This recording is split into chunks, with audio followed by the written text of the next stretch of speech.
성경의 4대 족장이라 하면 아브라함, 이삭, 야곱, 요셉 이렇게 이제 4대 족장으로 말합니다. 족장이라는 것은 말하자면은 당시에 하나의 그 어떤 부족을 이루고 있는 그 부족장이라고 할 수 있겠죠. 말하자면 소국의 왕이죠. 그러나 하나님은 아브라함을 창대케 하사 그야말로 아브라함의 후손이 이 지구상에 거의 동서양을 가리지 않고 다 차지하고 있는 이런 원대한 하나님의 복이 임했습니다. 이제 오늘 말씀은 야곱이 참 파란만장한 삶을 다 살고 죽기 전에 자녀들을 위해서 축복하는 그런 것을 볼 수가 있습니다. 우리가 이 땅 위에 살다가 자손들에게 무엇을 물려줄 것인가?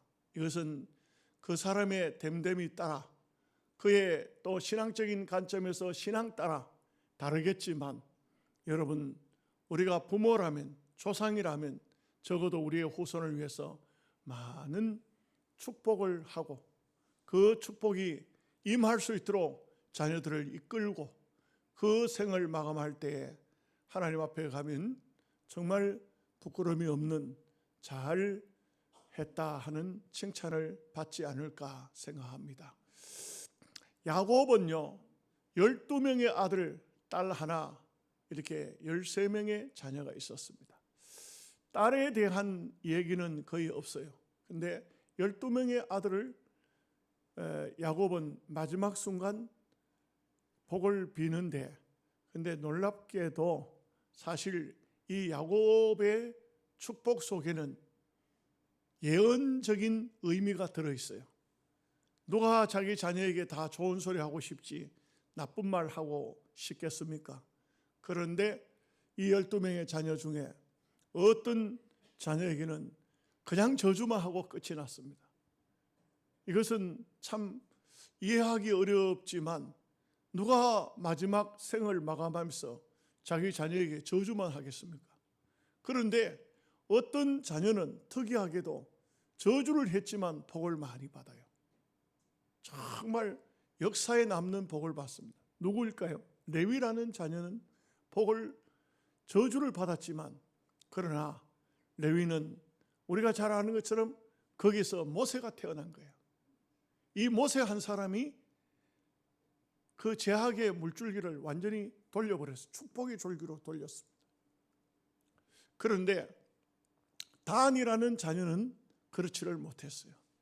단이라는 자녀는 결국은 이 야곱이 저주를 했는데 너는 길의 뱀이다 이랬는데 뱀은 사람을 물어서 심지어는 말 탄 자를 물어서 넘어뜨린다고 말하고 있는데 이 단은 결국 요한계시록을 보면 14만 4천 속에 단 지파가 없습니다. 맞아요. 요셉 지파가 두 지파가 에브라임 므낫세가 대신해서 들어가요. 그래서 요셉을 대신해서 두 지파가 들어가고 단 지파는 계시록에 빠져요. 이렇게 돼서 단 지파는 결국은 엄격히 말하면 사탄 지파가 되고 말아요.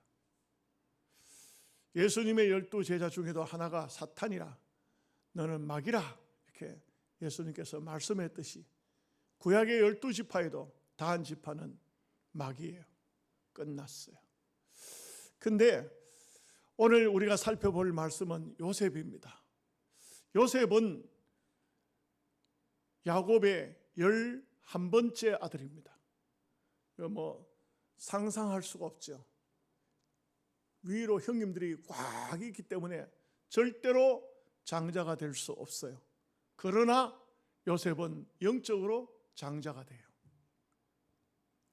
요셉의 이름은 아들에게 대신 넘어가서 므낫세와 에브라임이 배로 복을 받는 그야말로 요셉에게는 배입니다. 원래 유대인들은 장자에게는 모든 권한을 배로 줍니다. 루벤이 배로 받아야 되는데 불구하고 루벤은 받지 못합니다.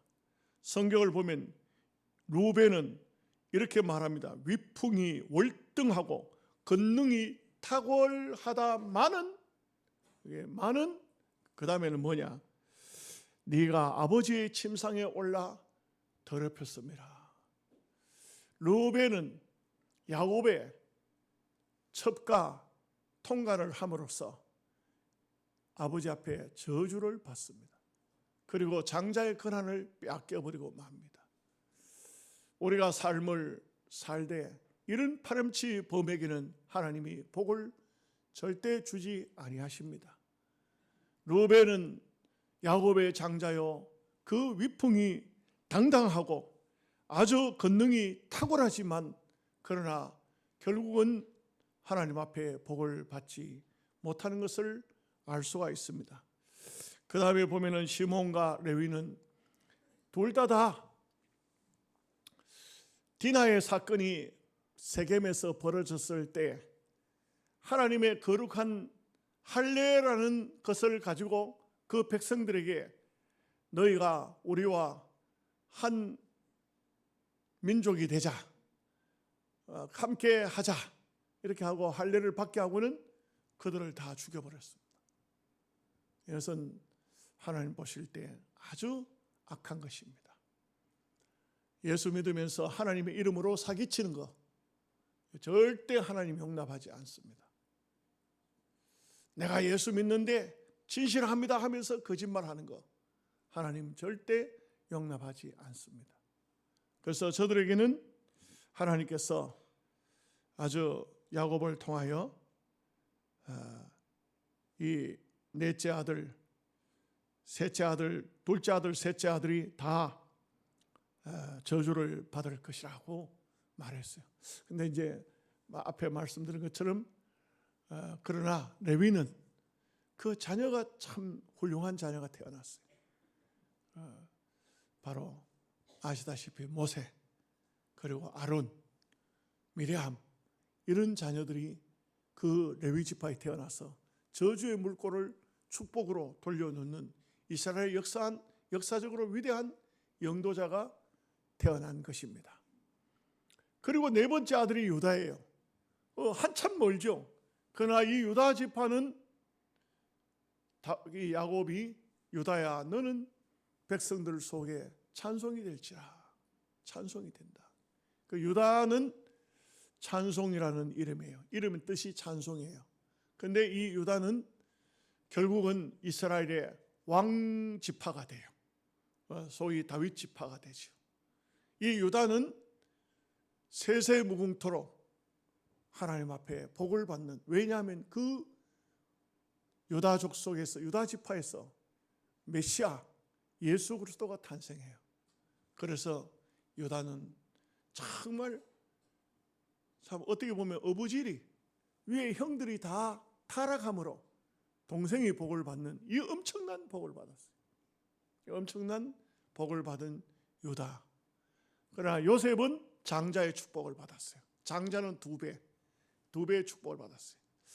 시간이 되면 언젠가 또 한번 유다 지파나 혹은 복을 받은 레위 지파에 대한 말씀을 살펴보겠습니다만 오늘은 요셉에 대한 말씀이에요.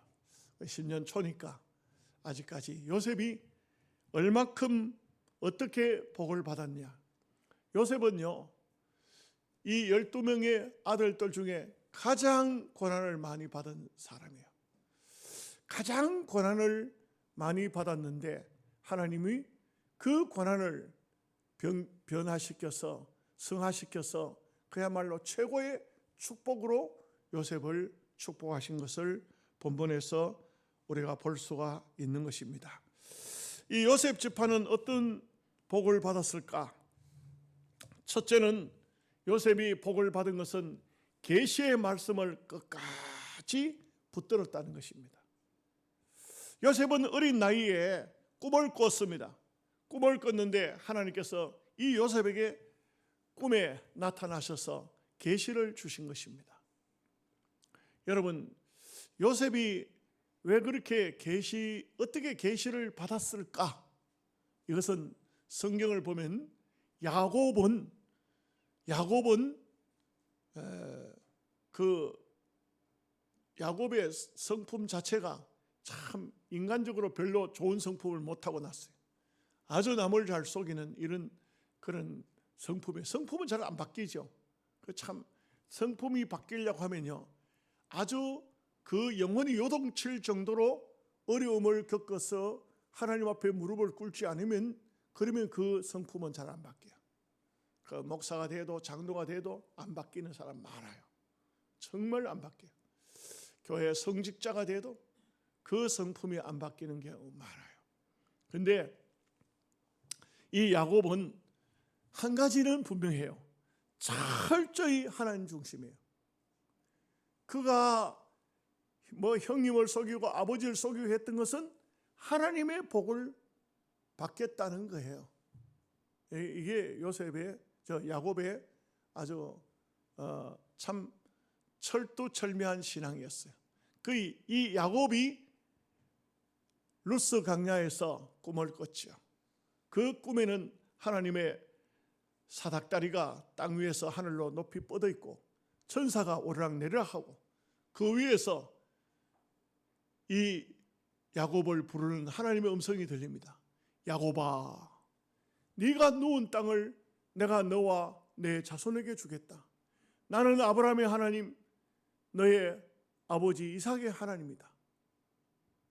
이렇게 하나님께서 야곱에게 내가 너와 함께 하리라 하는 말씀을 할 때, 이 야곱이 깨어나서 자기가 가지고 있는 기름 한 병이 전부인데 그 기름을 돌 위에다 붓고, 하나님이 나의 하나님이 되신다면 나는 하나님께 11조를 드릴 것입니다.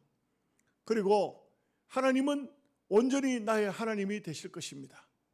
그리고 내가 누워 잠잤고 기름을 부은 이 돌멩이를 주춧돌 삼아 이곳에 하나님의 전을 짓겠습니다 하는 이런 약속을 해요.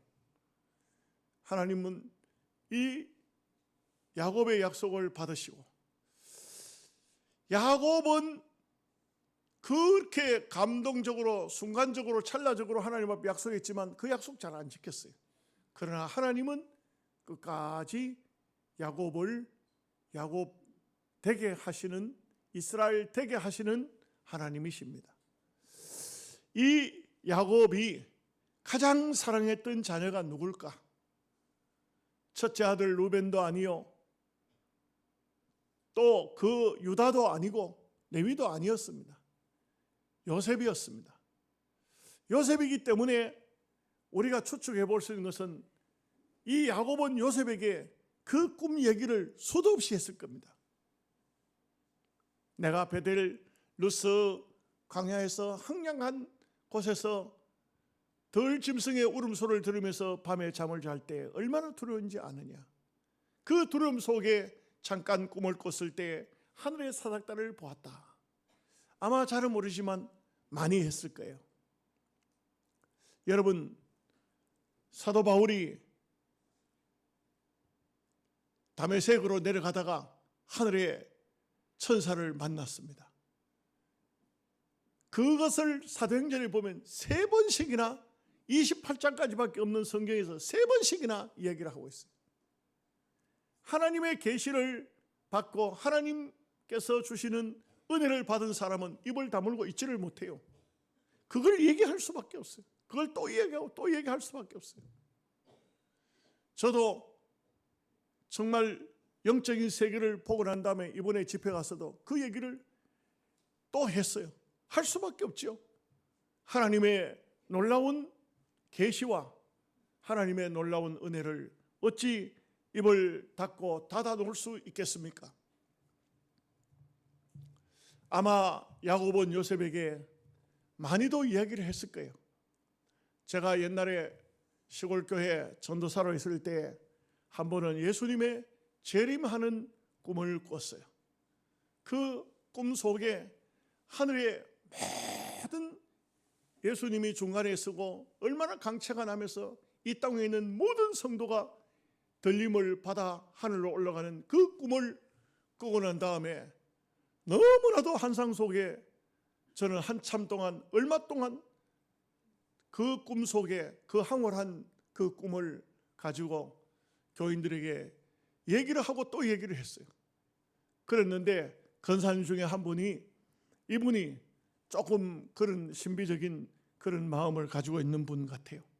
이분이 하나님 앞에 기도했답니다. 하나님, 왜 나는 한 번도 그런 환상도 못 보고 그런 꿈도 못 꿉니까? 이렇게 했더니 어느 날 밤 잠을 자는데 예수님의 재림하는 꿈을 그 권사님이 얘기하는데 저의 꿈하고 똑같아요. 그런 꿈을 그 꿈을 환상 중에 본 거예요. 그러니까 이 권사님이 새벽같이 사택으로 전화가 왔어요. 목사님, 제가 어젯밤에 예수님의 재림하는 광경을 꿈으로 꾸었습니다. 여러분, 사모하는 자에게, 성경을 보면은 사모하는 자에게, 꿈을 꾸는 자에게 하나님은 역사하신다고 했습니다. 그렇기 때문에 야곱은 요셉에게 베델 루스 강야의 그 광경을 수도 없이 얘기했을 것이고, 요셉도 그 아버지의 꿈을 놓고 기도할 때 하나님께서 2번씩이나 요셉에게 장차 네가 이 나라, 이 민족, 이 시대를 이끌어갈 지도자가 될 것을 환상 중에 꿈을 보여주시는 것입니다. 그 꿈이 바로 요셉이 2가지 꿈을 꿨죠. 하나는 파리한 이삭과 충실한 이삭에 대한 것, 하나는 충실한 항소와 그리고 아주 쇠약한 항소에 대한 꿈을 꿨습니다. 이런 그 바로 임금의 꿈을 해석할 때까지, 그런 꿈을 해석할 때까지 11별과 11볕단이 자기에게 그야말로 절하는 이런 꿈을 꾸고 형님들에게 얘기했다가 미움을 받았죠. 성직교회가 이번 주에 헌당식을 합니다.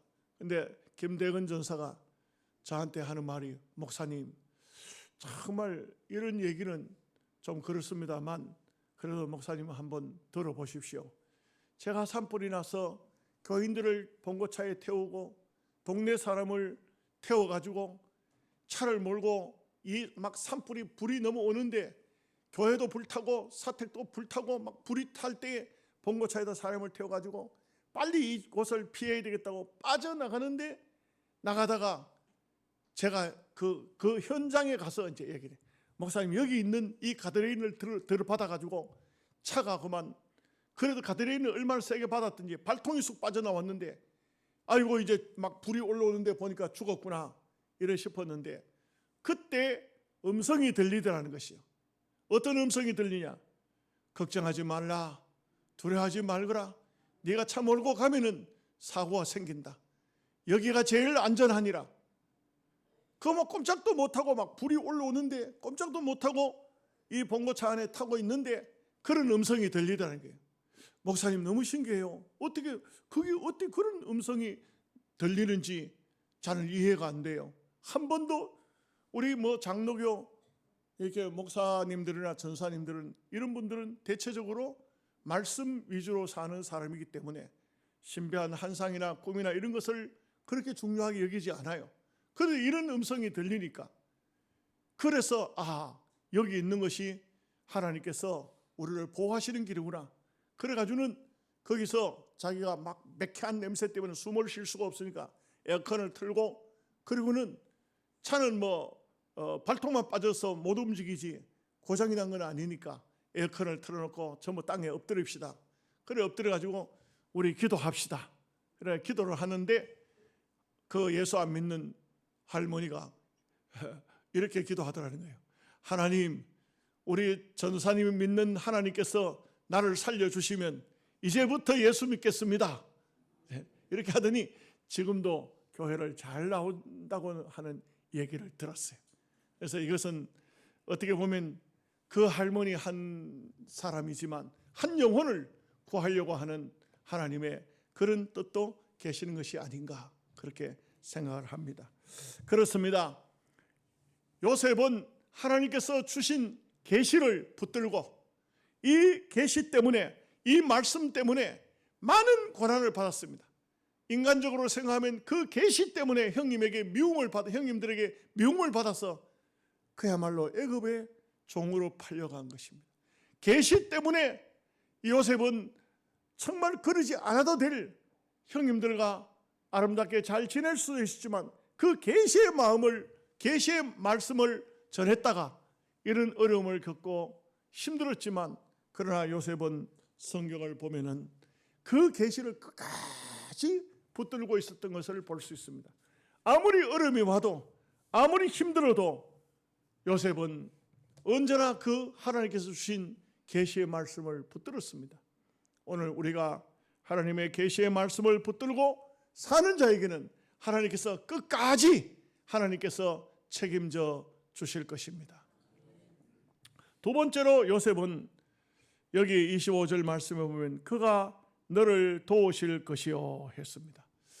여러분, 우리가 이 땅 위에 사는 삶 속에는 많은 도움이 필요합니다. 사실 어린아이는 부모가 없이는 살 수가 없어요. 짐승은 태어나면 자기 혼자 사는 짐승들 참 많습니다. 부모에게서 태어나면 젖도 안 먹고도 사는 그런 동물들이 많습니다. 그런데 사람은 사람이 보살펴 줘야 됩니다. 그렇지 않으면 살 수가 없어요. 그런데 사람들의 도움도 분명히 필요하지만, 그러나 우리가 이 땅에 태어나서 우리의 삶이 끝나는 순간까지 하나님이 없이는 살 수가 없습니다. 여러분, 요셉이 고난을 당할 때 보면 빈 우물에 빠지고 종으로 팔려가고 감옥에 들어가고 어느 한 것 하나도 만만한 게 없어요. 참 말로 다 할 수 없는 고난이 연속입니다. 요셉이 처음부터 보면 얼마나 울었습니까? 형님들 이러지 마세요. 이러지 마세요. 하나님께서 주신 꿈 얘기한 것뿐인데 왜 나를 이렇게 미워합니까? 형님들 이렇게 해서 큰 죄를 지으면 안 됩니다 라고 얘기했던 그 요셉이 흘린 눈물, 요셉의 고난, 그리고 나중에는 형님들을 만나서 서로 하나님의 계시가 이루어졌을 때에 울던 요셉의 눈물, 어쩌면 이 땅의 인생에게는 괴로움도 눈물이요, 즐거움도 기쁨도 눈물인 것 같습니다. 다 은혜를 받으면 다 이렇게 눈물을 흘리고 울도록 돼 있어요. 시편 121편 1절에서 2절 말씀에 내가 산을 향하여 눈을 들리라. 나의 도움이 어디서 올까? 나의 도움은 천지를 지으신 여호와에게서로다. 하나님이 우리를 도우셔야 우리의 도움이 온전한 도움이 될 수가 있는 것입니다. 여러분, 땅 위에 산 삶을 오래 살아오신 분들 다 돌아보면은 그 순간순간 얼마나 힘들고 어려운 고비들이 많았습니까? 그 고비 속에서 여러분들을 누가 도우셨나요? 형님이 도왔습니다. 친구가 도왔습니다. 부모가 도왔습니다. 물론 그들의 도움을 받았겠지만 그 배후에는 살아계신 하나님이 계신 것입니다. 하나님이 그 마음을 도울 마음을 주지 않으셨다면 어떻게 도왔겠어요? 또한 그 어려움 속에서 어떻게 내가 살아날 수 있었을까 생각해 보면 하나님의 도움이 아닐 수가 없습니다. 시편 46편 5절 말씀에 하나님이 그 성중에 계심에 성이 흔들리지 아니할 것이라. 새벽에 하나님이 도우시리로다. 하나님은 새벽에 도우시는 하나님이십니다. 새벽에 도우신다는 것은 세상 만사가 다 잠들어 있는 고요한 그때 하나님은 역사하신다는 겁니다. 이 새벽에 도우신다. 홍해 바다도 새벽에 갈라지고, 그리고 광야 이스라엘 백성들에게 만나와 메추라기를 새벽에 주시고, 여리고 성이 무너질 때도 새벽에 무너지게 하시고, 이것은 다 하나님이 고요히 역사하신다는 것을 말씀해 주고 있는 것입니다. 시편 146편 2절 3절 말씀에 방백들을 의지하지 말며 도울 힘이 없는 인생도 의지하지 말지니 그 호흡이 끊어지면 흙으로 돌아가서 당일에 그 도모가 소멸하리로다. 인간을 이 땅 위의 것을 어떤 것도 의지하지 말라는 것입니다. 시편 142편 5절 말씀에 여호와여 내가 주께 부르짖어 말하기를 주는 나의 피난처시요 살아계신 사람들의 땅에서 나의 품깃이라 하였나이다. 다윗은 사람을 의지하지 않고 하나님을 의지했습니다. 하나님이 나의 방패, 하나님이 나의 피난처, 하나님만이 나의 전부가 되십니다. 하나님께 신앙 고백을 하면서 하나님을 의지하는 것을 알 수가 있습니다. 요셉은 하나님을 전적으로 의지하고 하나님을 두려워하며 사는 사람입니다. 그렇기 때문에 요셉에게도 많은 환난도 있었지만 유혹도 있었잖아요. 보디발의 집에 종으로 갔을 때 보디발의 아내가 요셉을 유혹했습니다. 요셉은 보디발의 아내를 향하여서 이런 말을 합니다. 내가 하나님 앞에서 어째 득죄하리요. 하나님이 내 삶을 보고 계시고 하나님이 나를 지금 보고 계시는데 그 하나님 앞에서 어떻게 당신과 범죄를 저지를 수가 있겠느냐. 보디발은 요셉에게 모든 것을 다 맡겼습니다. 요셉이 말합니다. 당신의 남편 보디발이 내게 다 맡겼지만 자기의 아내인 당신은 내게 맡기지 않았습니다. 그러므로 이것은 큰 범죄일 수밖에 없습니다.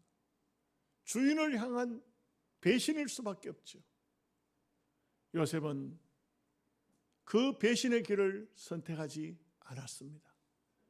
오직 살아계신 하나님, 그분을 바라봤던 것입니다.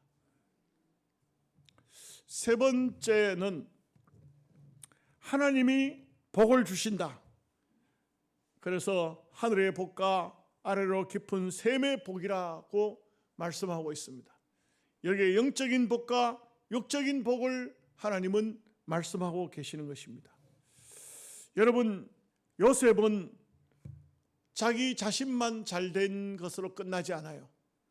이 요셉의 복은 담을 넘어가는 복이라 했어요. 자기를 통해서 주변의 사람들까지 다 복을 받는 것입니다. 이거 얼마나 귀중한 복입니까? 물론 우리가 영적으로 구원을 받았으니 이보다 더 큰 복은 없겠죠. 그러나 우리가 땅 위에 사는 동안 또 복을 받아야 됩니다. 물질적인 복도 받아야 됩니다. 왜 받아야 되느냐?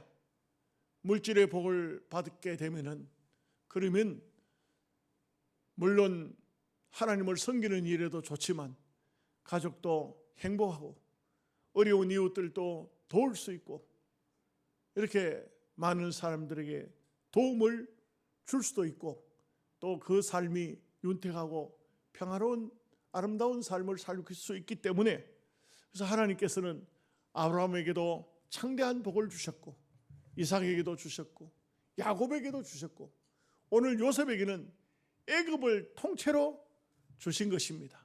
이 엄청난 복을 주신 거예요. 이런 복을 주신 것은 요셉은 어떻게 합니까? 전 세계 민족을 다 먹여 살리는 엄청난 일을 할 수가 있었던 것입니다. 여러분, 그런데 요셉을 가만히 보면 요셉의 최고의 복은 뭐냐? 결국은 하나님이 함께 하시는 복이었어요. 제가 성경을 딱 세 군데만 보겠습니다. 창세기 39장 2절에 3절 말씀에 여호와께서 요셉과 함께 하심으로 그가 형통한 자가 되어 그의 주인 애굽 사람의 집에 있으니 그의 주인이 여호와께서 그와 함께 하심을 보며 또 여호와께서 그의 범사에 형통하게 하심을 보았더라. 보디발의 집에서는 요셉의 위치는 뭘까요? 종이었습니다. 종이었지만 보디발이 보니까 하나님이 함께하는 것을 보았다. 불신자의 눈으로 볼 때도 저 사람은 하나님이 함께하네, 이걸 본 거예요. 모든 것이 형통해. 요셉 때문에 그 집안의 전부를 형통케 하셨더라. 얼마나 귀한 축복입니까? 두 번째, 창세기 39장 23절, 간수장은 그의 손에 맡긴 것은 무엇이든지 살펴보지 아니하였으니 이는 여호와께서 요셉과 함께 하심이라. 여호와께서 그를 범사에 형통하게 하셨더라. 요셉이 감옥 속에 들어갔는데 감옥 속의 간수장이, 요즘으로 말하면 교도소 소장이 요셉에게 모든 것을 다 맡깁니다. 네가 이 감옥 속에서 네가 죄수들을 다스려라, 다 맡깁니다. 그런데 이 간수장이 요셉을 보니까 여호와께서 요셉과 함께 하심이라. 하나님이 함께하고 계시는 거예요. 이 참 예수도 모르는, 하나님도 모르는 이런 간수장의 눈에서도 요셉이 하나님이 함께 하신다는 것을 볼 수가 있었던 것입니다. 그리고 창세기 41장 38절에서 39절 말씀에 바로가 그의 신하들에게 이르되 이와 같이 하나님의 영에 감동된 사람을 우리가 어찌 찾을 수 있으리요 하고 요셉에게 이르되 하나님이 이 모든 것을 내게 보이셨으니 너와 같이 명철하고 지혜 있는 자가 없도다 하면서 반지를 빼어 요셉에게 주면서 네가 애굽을 다스리라. 이게 어마어마한 복이 요셉에게 일어난 것입니다. 이것은 오늘 애굽의 임금 바로가 볼 때도 하나님이 요셉과 함께 하시고 하나님의 신에 충만해 있으니 오늘날로 말하면 성령 충만한 거예요. 이런 사람을 우리가 어찌 얻을 수가 있겠느냐. 이 사람의 지혜, 이 사람이 가지고 있는 능력이면 얼마든지 애굽도 살리고, 당시에 7년 동안 흉년이 올 것인데 이 흉년이 올 7년 동안을 이 사람의 능력이면 다 살리겠다 본 것입니다. 감옥 속에 있다가 나온 사람이지만 바로 임금이 볼 때는 이 사람만한 사람을 어디 가서 얻을 수가 없다. 왜요? 간단합니다. 하나님이 함께 하셨기 때문에. 하나님이 함께 하시는 사람. 여러분의 삶 속에 금년 2026년도도 하나님이 함께 하셔서 여러분이 하시는 일마다 형통하게 되시고 하시는 일마다 하나님이 도와주셔서 잘 되게 하시는 귀한 축복이 있으시기를 주님의 이름으로 축복합니다. 아멘.